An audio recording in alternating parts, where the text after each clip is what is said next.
Polşadan emme salam dostlar, go'mya daylanım. Müşterilerimiz gelmesin devam etja. Şu adam yine bir müşterimiz geldi. Şu an aeroportda bar ya, sadece müşterimiz alır, karşılar, ofise getirir. Emme de giyiniş şeyini düşündürür dostlar. Şu şekilde qaysi devletten geldi, nähili geldi, bilmek isteseniz dostlar video seyredip. Dostlar, Taken Viza kampanyasının Polşa'da ofisine de geldik. Görüşümüz yani baydaklar. Her devletin baydakları var. Senlik devletten tavşak bilýän. Bular müşterimiz Ağacan.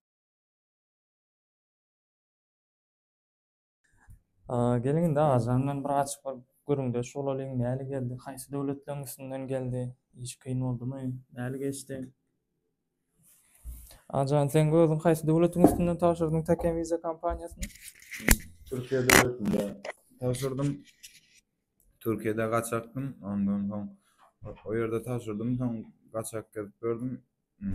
Gruzya devletine geçtim. Gruzya devletinde attım.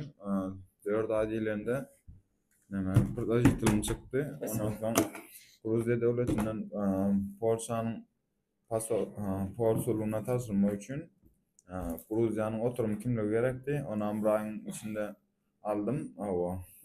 Alandan sonra gayet kavatın içinde randevum çıktı. Vizamım şunun yalı gayet kavatın içinde vizam aldım elime. Gruzya devletine geldim. Hemmedat uğrunda. Takama vizam işgali ondan çıktı. Karşıladılar. Sağ olsunlar, minnettar.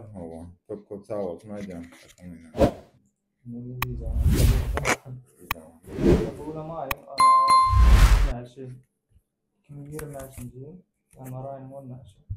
Allah'tan hemen de netice versin.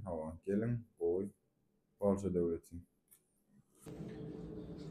Dostlar, şu şekilde nadat görkezýärler, düşündirýärler, kontrakt bağlanşýarlar, iş ýagdaýy hatda bazı näli işler we aýlyk ýagdaýlar hatda şu şekilde düşündirýär.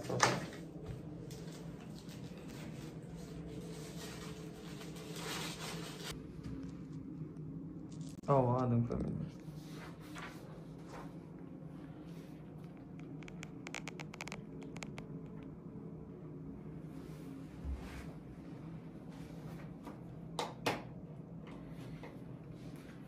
Gol.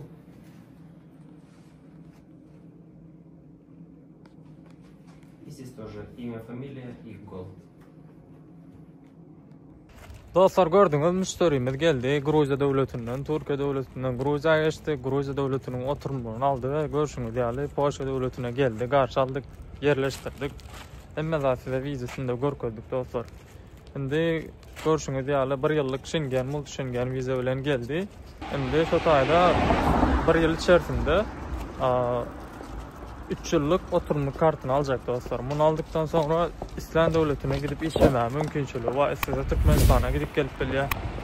Şol ýaly ýollary bar dostlar. Siz hem Türkiye devletinden ya başka devletinde gelip gören olsaňyz, Polşa devletine ya Ýewropa devletlerine işleme gelmek isteseňiz, Taken Viza kampanyasyny ýüzüp bilersiňiz.